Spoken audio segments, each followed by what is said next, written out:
우리의 삶 가운데 누구나 어려움을 겪을 수 특별히 시편의 여러 가지 장르 중에 하나가 탄식이란 것이 있습니다. 오늘 우리가 읽었던 시편 69편은 단순히 다윗이 겪은 고난에 대해서 우리에게 전하는 것이 아니라 그 고난을 통해서 다윗이 큰 탄식 가운데 있게 보여주고 있습니다. 우리는 고난을 겪을 때 그 고난으로 인한 슬픔을 우리가 당할 때가 있습니다. 아픔이 우리 가운데 몰려올 때가 있습니다. 그러한 슬픔과 아픔으로 인하여서 삶의 소망을 갖지 못하고 홀로 깊은 어둠 가운데 남겨져 있다라는 그런 강한 느낌을 받을 때가 있습니다. 주변에 도움의 손길이 없고 현주의 빛조차 보이지 않는 그 어둠 가운데 홀로 남겨져 있습니다. 그러한 상태에서 더 이상 살 소망을 찾지 못하고 있는 그러한 상황을 가리켜서 탄식이라 합니다. 근데 오늘 시편 69편에서 다윗은 자신이 얼마나 깊은 탄식 가운데 있는지를 우리에게 전하고 있습니다. 3절 말씀을 보면 내가 부르짖음으로 피곤하여 나의 목이 마르며 나의 하나님을 바라서 나의 눈이 차였나이다. 지금 그가 깊은 수렁에 빠져 있고 여러 가지 시험과 고난으로 인하여서 너무나도 어려운 상황 가운데 있는데 그가 하나님께 간절히 그런데 그 부르짖는 가운데 하나님의 응답이 없고 그것으로 인하여서 지금 자신의 영혼이 너무나도 피곤하다. 나의 목이 너무나도 마르다. 내가 하나님을 간절히 바라보고 기도하고 있지만 하나님께서 아무런 응답이 없기에 지금 나의 눈이 더 이상 나에게 살아갈 만한 기력과 힘이 없다라고 말씀하고 있습니다. 우리의 삶 가운데 누구나 한 번쯤은 이러한 일들, 경제적인 어려움, 신의 어려움뿐만 아니라 우리 영혼에 찾아오는 그런 목마름과 또 갈증과 또 여러 가지 고난으로 인한 아픔으로 인하여서 우리는 다윗과 동일한 상황을 겪을 수 사실 육신으로 겪는 고난과 고통과 아픔은 견디기가 그렇게 어렵지는 않습니다. 너무나도 극심한 질병이 아니고서는 신적으로 우리가 겪는 시험과 고난은 여러 가지 방법들을 통해서 우리가 이겨낼 수 있습니다. 의술의 도움을 받는다든지 또는 요즘 과학과 의술이 많이 발전했기 때문에 여러 가지 도구들을 삼아서 우리가 이겨낼 수가 있습니다. 하지만 우리 내면에 찾아오는 고통, 아픔, 시험은 극복하기가 어렵습니다. 우리나라는 OECD 국가 중에 자살률이 가장 높은 나라입니다. 사람들이 단순히 자신의 생명을 끊는 것이 아니고 신에 밀려오는 고통이 아닌 영혼에 또는 내면에 밀려오는 고통은 내 생명과 그런 극단적인 선택을 할 수밖에 없는 어려움이고 아픔이기 때문에 그래서 육신의 상처는 필요하면 나을 수 있지 내면의 상처, 우리의 영혼에 밀려오는 상처는 사람의 방법으로는 때론 해결할 수 없다는 것을 그에 대한 한계를 직면할 때가 있는 겁니다. 이러한 가운데 다윗은 계속해서 하나님께 부르짖지만 하나님의 응답이 없자 그가 너무나도 피곤하고 자신의 영혼이 목마르고 연약한 가운데 빠져 있음을 고백하고 있습니다. 이것이 바로 시편이 우리 큰 탄식 가운데 빠져 있는 영혼의 절박함이라는 것을 보여주고 있습니다. 그렇다면 다윗은 왜 이러한 시험과 고난과 또 아픔과 고통을 겪는 탄식 가운데 빠져 있는가? 그 이유에 대해서 4절 말씀에 다음과 같이 우리에게 전합니다. 까닭없이 나를 미워하는 자가 나의 머리털보다 많고 부당하게 나의 원수가 되어 나를 끊으려 하는 자가 강하였으니 내가 빼앗지 아니한 것도 무릇 그가 지금 영혼의 깊은 탄식 가운데 있는 여러 가지 시험을 통해서 고통과 아픔을 겪고 있는 이유. 여기 그 이유가 무엇이라고 말씀하고 있습니까? 까닭없이 나를 미워하는 사람, 나를 공격하는 사람, 까닭없이 나를 향하여서 거센 폭풍과 같은 그런 시험에 빠뜨리게 하는 그 사람들로 지금 다윗은 깊은 탄식 가운데 빠져 있다라고 우리에게 말씀하고 있습니다. 이러한 다윗이 겪는 시험들, 까닭없이 미움을 받고 비방을 받고 비난을 받는 것은 지금 이 시대를 살아가는 우리 그리스도인들도 동일하게 겪는 것들입니다.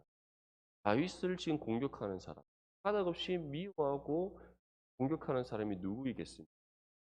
다윗의 주변의 사람들, 하나님을 신실하게 믿고 따르는 사람들이에요. 그렇지 않습니다. 하나님을 업신여기고 하나님을 믿지 않고 하나님을 대적하는 죄인들임을 분명히 전합니다. 그들은 다윗을 미워하고 공격하는 것을 그치지 않습니다. 거기서 더 나아가서 다윗이 믿고 섬기는 하나님까지 비방하고 비난함을 전합니다. 그런 말씀에 보면 주의 집을 위하는 열성이 나를 삼키고 주를 비방하는 비방이 그들이 까닭없이 왜 다윗을 믿을까? 하나님을 신실하게 섬 하나님을 향한 믿음의 열성이 남달랐기 때문에 다시 말해 하나님을 경외하고 하나님 뜻대로 살아가고 있었는데 하나님을 대적하는 그 악한 무리 다윗을 없이 공격하고 미워하고 더 나아가서 하나님 그가 섬기는 하나님까지도 비난하고 비방하고 있습니다. 이것이 바로 세상이 우리를 향해 쏟아부는 공격이고 또 이를 통해 그들은 하나님 뜻대로 살아가지 못하도록 깊은 탄식 가운데 빠져서 절망하도록 우리를 만들기 위해 끊임없이 공격한다는 사실을 기억할 수 있습니다. 우리의 입장에 봤을 때는 그들이 왜 우리를 공격하지? 왜 이유 없이 우리를 미워하지? 라고 생각할 수 있습니다. 하지만 다윗의 고백처럼 그들의 궁극적인 목표는 우리까지도 시험을 통해서 낙심하게 만들고 또 하나님을 향한 우리의 믿음을 부정하게 만들어서 그들과 함께 하나님을 비난하고 비방하도록 만들기. 우리가 보기에는 이유 없는 미움과 공격과 그들에게는 우리로 하여금 믿음의 자리에서 떠나게 만들어 그들과 함께 하나님을 대적하도록 만들기 위한 방법이라는 사실을 기억해야 됩니다. 세상은 우리를 그냥 마냥 내버려 두지 않습니다. 세상이 우리를 공격하면 마땅합니다. 그들은 우리가 하나님께 속했다는 이유 하나만으로 그들의 대적으로 세상이 교회를 향해서 공격하는 것, 어떻게든 교회를 무너뜨리기 위해서 온갖 수단과 방법을 가르지 않는 우리는 그것이 부당하게 느껴질 수 있습니다. 교회가 세상을 향해서 얼마나 열심히 섬기는데 우리가 그리스도의 사랑으로 세상을 얼마나 섬기고 그들을 위해서 희생하고 헌신하는 데라고 우리는 생각할 수 있습니다. 그것은 우리의 입장입니다. 세상의 입장은 우리가 그리스도의 사랑을 실천하면 실천할수록 그리스도의 복음을 전하면 전할수록 그들을 맞서서 싸우는 것으로 그리고 그들의 방식과 그들이 세상에서 주장하는 부분들을 우리가 부정한다고 여기기에 공격하는 겁니다. 근데 그들의 공격은 우리를 향한 것을 그치지 아니하고 하나님을 향하고 있다. 그들의 궁극적인 목표는 하나님을 대적하는 것. 그리고 그것을 위해서 먼저는 1차적으로 우리를 공격한다는 사실을 기억해야 됩니다. 우리가 이것을 기억하지 못 단순히 우리가 받는 이유 없이 공격받는다. 이유 없이 미움받는다라고만 생각한다면 그는 다윗과 같이 탄식 가운데 빠져들 수 있습니다. 하지만 중요한 것은 하나님께서 우리를 탄식 가운데 하나님께서는 반드시 우리를 건지셔서 회복시키신다는 사실을 믿고 신뢰할 수 있습니다. 다윗은 우리에게 다음과 같이 고백합니다. 1절에서 12절까지 말씀을 보면 내가 곡하고 금식하였더니 그것이 도리어 나의 욕이 되었으며 내가 굵은 배로 내 옷을 삼았더니 내가 그들의 말거리가 되었나이다. 풍문에 앉은 자가 나를 비난하며 독주에 취한 무리가 나를 두고 다윗이 어떤 말과 행동을 하든 그것이 신앙과 결부된 하나님 말씀의 뜻을 따라 살아가는 삶의 모습이었다면 그의 모든 그들의 모든 삶의 모습이 세상의 비난과 조롱거리가 되었다라고 말씀. 실질적으로 지금 코로나19의 상황 속에서 교회가 겪고 있는 상황과 비슷한, 아니면 그 이전에 우리나라의 여러 가지 어려움과 힘든 상황 속에서 교회와 또 믿음의 성도들이 헌신하였던 모든 모습들, 그들이 도움을 받을 때는 칭찬하고 격려해 줄지 모르나 그 상황이 끝난 이후에 그를 향해 거센 공격을 해오지 않았습니다. 이것은 그와 때는 세상이 하나님을 대적하는 방법이요 교회를 무너뜨리기 위한 방편이라는 사실을 분명히 전하고 있습니다. 다윗이 얼마나 하나님의 물론 그가 하나님 앞에 여러 가지 죄를 범하고 그의 모든 삶이 하나님께서는 나의 마음에 합한 자라다라고 칭찬하시고 인정하실 정도로 믿음의 사람이었습니다. 그런데 세상은 어떻게 그를 평가하고 있다고 합니까? 나의 모든 모습이, 나의 모든 삶의 일거수일투, 하나님의 뜻을 따라 살아가는 나의 모든 삶이 그에게 부정당하고 까닭없이 미움을 받고 공격당하고 비난당하고 있다라고. 이것이 세상이 우리를 대적합니다. 그들은 결코 우리를 인정하지 않습니다. 우리가 더 그리스도의 사랑을 실천하고 하나님의 뜻을 따라 살아가고 하나님의 선을 행하면 행할수록 세상은 우리를 더 거세게 공격해 옵니다. 그 이유는 하나님의 뜻을 막기 위함이요 하나님의 나라와 의가 우리를 통해 이 땅 가운데 이루어지지 않도록 하기 위한 그들의 방법이라는 사실을 기억할 수 있습니다. 이러한 세상 가운데 우리는 어떻게 살아가야 하는가? 이러한 그들의 모든 비난과 공격들을 우리는 어떻게 이겨낼 수 있는가? 이에 대한 방법을 세 가지로 우리에게 제시합니다. 먼저 첫째로는 우리 자신을 미워하는 적으로부터 건져줄 것을 하나님 앞에 간구하라고 우리에게 말씀하고 있습니다. 14절 말씀에 나를 수렁에서 건지사 빠지지 말게 하시고 나를 미워하는 자에게서와 깊은 물에서. 다윗은 세상으로부터 받는 모든 고난, 세상으로부터 받는 모든 비난, 세상으로부터 받는 이유 없이 받는 그 모든 그것으로 인해서 우리가 한식 가운데 있다면 그러한 우리를 건지실 수 있는 분은 오직 하나님밖에 없음을 기억하라고 우리에게 말씀하고 있습니다. 그리고 하나님께 간구하여라. 주님, 나를 깊은 물에서 건져 주시옵소서. 나를 미워하는 자, 나를 대적하는 자, 우리를 공격하고 비난하는 그 모든 세력들로부터 그를 건져 주시고 할 것을 전하고 있습니다. 우리의 산성이시오 요새가 되시는 분은 하나님 한 분밖에 없는 줄 믿습니다. 우리를 지키시고 보호하실 수 있는 분은 하나님 한 분밖에 없습니다. 이 세상을 창조하시고 다스리시는 하나님, 만물의 주인 되시는 그 하나님, 우리의 아버지 되시고 우리와 영원토록 함께 하신다 약속하신 하나님, 그 하나님만이 우리를 모든 세상의 거센 풍랑으로부터 지켜주실 수, 또는 세상으로부터 받는 모든 공격으로부터 우리를 보호하실 수 있습니다. 언제나 하나님만을 바라보고 하나님만을 의지하고 어떠한 상황과 형편 가운데 있다 할지라도 두려워하거나 떠는 것이 아니라 하나님 능력과 도움을 구하는 저와 여러분들이 될 수 있기를 축복합니다. 두 번째로는 세상의 거센 풍랑이 우리를 집어삼키지 못하도록 지켜주시고 간구하라고 우리에게 말씀합니다. 본문 15절 말씀에 큰 물이 나를 휩쓸거나 깊음이 나를 삼키지 못하게 하시며 웅덩이가 내 위에 덮쳐 그것에 입을 닫지, 우리를 건져 주실 뿐만 아니라 때에 따라 항상 우리를 지키시고 보호하시는 하나님의 은혜를 구할 것을 요청하고 있습니다. 다윗은 어린 나이에 블레셋의 골리앗과 대적하여 싸워 이긴, 사실 그것은 쉽지 않은 일이었습니다. 청소년에 불과했던 다윗, 사울의 갑옷을 입혔지만 옷에 자신의 몸에 맞지 않아서 맨몸에 물맷돌 3개만 들고 전장에 나갔던 다윗. 하지만 그가 만군의 여호와의 이름을 의지하여 그 골리앗을 대적하여 싸웠을 때 하나님께서는 다윗으로 하여금 자신을 하지만 그 이후에 다윗의 삶은 고난이었어요.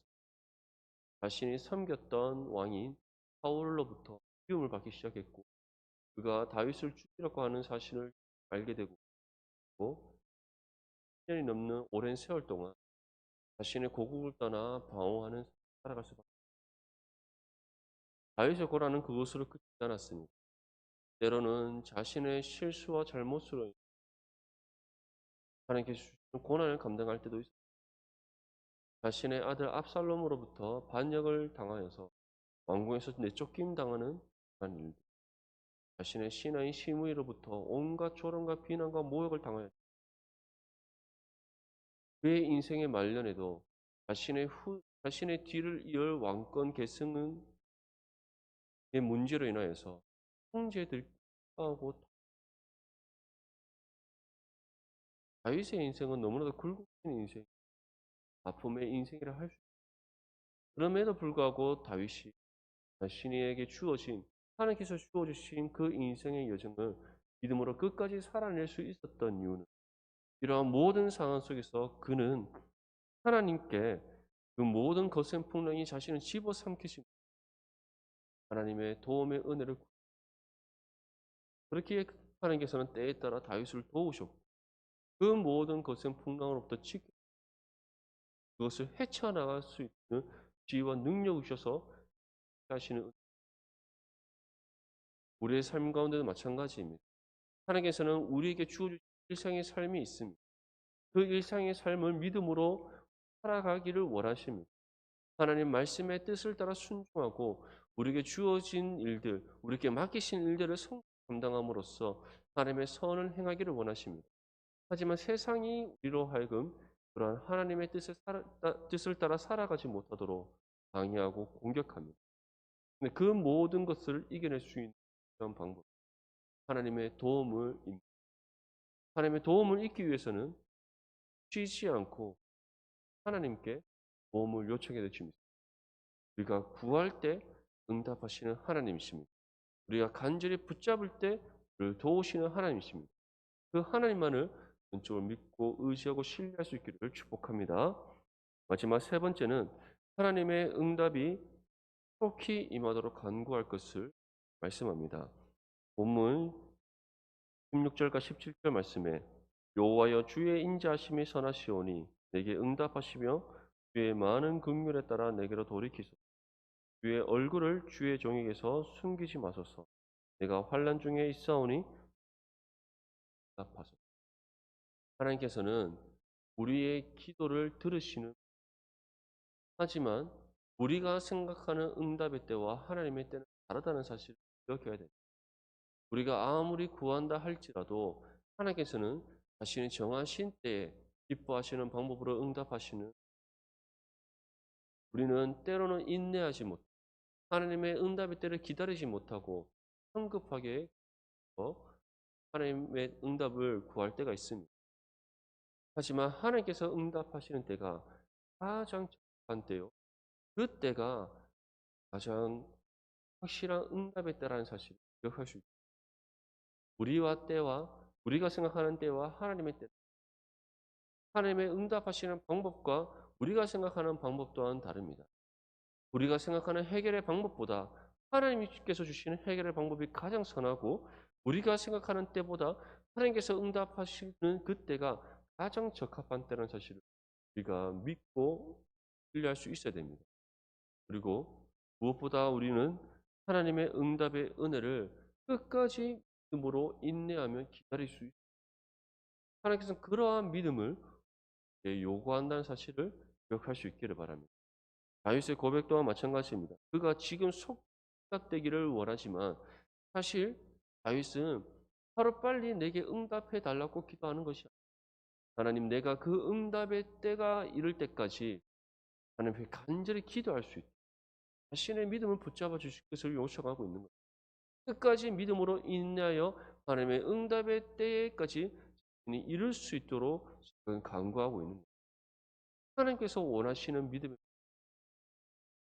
우리가 끝까지 하나님의 도움을 구하는 것, 끝까지 하나님 앞에 우리를 지켜주실 것을 간구하는 것. 우리가 부르짖는 그 기도의 응답이 이를 때까지 하지 않고 다시 믿음으로 인내하며 기도하는 것. 그것이 하나님께서 우리를 요청하시고 또 우리를 통해 보기를 원하시는 믿음의 모습이라는 사실을 알 수 있기를 바랍니다. 사랑하는 성도 여러분, 하나님께서는 분명히 우리의 기도에 대해 응답해 주십니다. 그리고 그 응답이 가장 선한 것이고 확실한 방법이며 또 하나님께서 주시는 그 응답의 때가 가장 적합한 때입니다. 그 때가 이를 때까지 기도를 쉬는 죄를 범하지 않기를 바랍니다. 끝까지 하나님 앞에 모든 것을 기도로 간구할 수 있게. 때로는 우리가 그것을 인내함이 힘들 때가 있습니다. 견뎌내기가 어려울 때가 있습니다. 하지만 기억할 것은 하나님께서 친히 우리의 믿음을 붙잡고 계신다는 것. 끝까지 우리를 믿음으로 인내할 수 있도록 능력을 주신다는 사실. 우리가 그것을 믿고 신뢰하며 나아갈 때 하나님께서는 우리로 하여금 믿음으로 인내케 하시고 승리케 하실 뿐만 아니라 하나님의 응답의 때에 기뻐하시는 방법으로 주시는 그 응답을 받게 하실 수 있습니다. 오늘 마지막으로 다윗은 우리에게 이와 같이 고백합니다. 내 영혼에 가까이 하사 구원하시며 내 원수로 말미암아 나. 다윗이 이 기도의 요청을 드릴 수 하나님께서 자신을 구원하실 것입니다. 모든 악한 세력들로부터 자신을 건져내실 것이라는 믿음이 하나님께서는 이 믿음 가운데 우리의 산성이시고 요새가 되시는 하나님만을 믿고 신뢰하기를 원하십니다. 하나님의 도움만을 구하기를 원하십니다. 하나님의 응답의 때가 이를 때까지 끝까지 믿음으로 인내하며 기도할 것을 오늘 다윗이 우리에게 전하고 있는 이 믿음의 고백이 저와 여러분들의 고백이 되기를 원합니다. 기도를 끝까지 하나님 앞에 드리는 가운데 주께서 주시는 구원의 은혜, 우리를 지키시고 보호하시고 모든 악한 세력들로부터 건지시는 은혜, 하나님께서 우리가 요청하는 모든 기도에 응답을 주시는 그 은혜를 경험하고 그 은혜 가운데 감사와 영광과 찬송을 올려드리는 믿음의 삶이 될 수 있기를 주님의 이름으로 축복합니다.